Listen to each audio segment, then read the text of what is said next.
Isang mapagpalang araw mga kapuso. Sa mundong puno ng lihim at kasinungalingan, minsan isang pindot lang ang katapat ng pagbagsak ng lahat. At iyon ang eksaktong nangyari kay Marge. Napuno na ang charge sa cellphone ni Jobert, isang simpleng bagay na naging susi sa pagbukas ng katotohanan. Habang kinakalikot ni Marge ang laman nito, una niyang nasilayan ang masasayang alaala, mga ngiti, sa mga sandaling tila perpekto. Ngunit sa likod ng mga larawang iyon, ay nakatagong bangungot na naghihintay lamang na mabunyag. Hanggang sa makita niya ang video. At isang iglap, gumuho ang mundo ni Marge. Doon malinaw niyang nasaksihan ang hindi niya inaasahan. Ang kanyang asawang si Paulo at ang babaeng hindi dapat. Itong si Thea.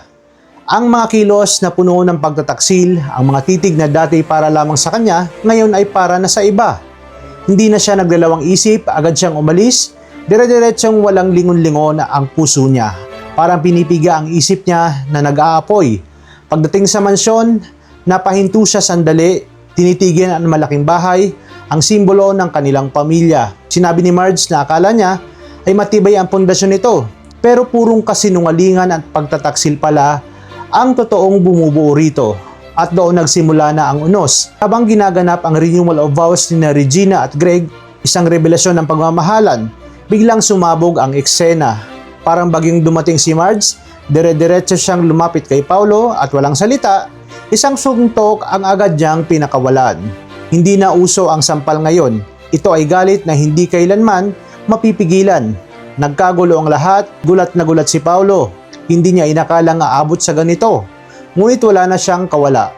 Ipinakita ni Marge ang video at doon tuluyan ang nabunyag ang lahat. Nag-iba ang ihip ng hangin. Selebrasyon ay naging iskandalo. Galit na galit si Regina, sinabi kay Marge na bakit nito sinira ang kanyang araw. Ngunit hindi nagpatinag si Marge. Sinabi niya na may mas naunang iskandalo. Matapang niya itong sinagot. At muling ipinakita ang cellphone, ang ebidensya sa pagtataksil ng sariling anak ni Regina na si Paulo at kasama itong si Thea. Doon na nagliyab ang emosyon. Nilapitan ni Marge si Thea, ang babaeng sumira ng kanyang mundo. At sa harap ng lahat, walang pag-atubiling inugudgud niya ang mukha nito sa cake. Isang eksenang hindi malilimutan, isang galit na matagal nang kinikimkim. Ngunit sa halip na kampihan siya, nagsalita si Greg na pagpasensyahan na nito.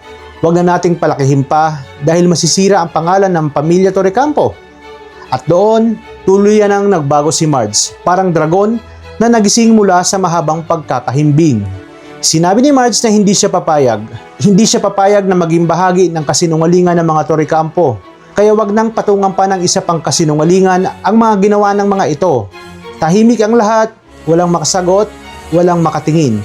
Dahil sa pagkakataong ito, si Marge na ang may hawak ng katotohanan at hindi na niya ito bibitawan. Tinalakuran niya ang lahat, ang mansyon, ang pamilya at ang mga alaala. Kasama si Jasmine at Jobert, pinili nilang umalis. Ngunit hindi ito pagtatapos. Ito ang simula ng pagbawi at simula ng paghihiganti. Habang si Paulo naman ay hindi nakaligtas, tinanggap niya ang galit ng kanyang ama na si Greg.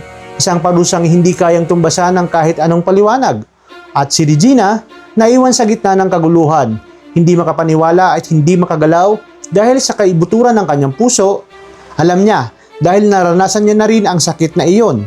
At ngayon si Marge naman ang nasusunog sa parehong apoy. Sa mundong ito ng kasinungalingan, walang lihim ang hindi mabubunyag. At kapag ang katotohanan ang kumatok, walang kahit anong yaman, pangalan o kapangyarihan ang makakapigil sa pagbagsak ng isang pamilyang itinayo sa panlilinlang. Ito ang simula ng katapusan at ang katapusan ay simula pa lamang ng mas matinding laban.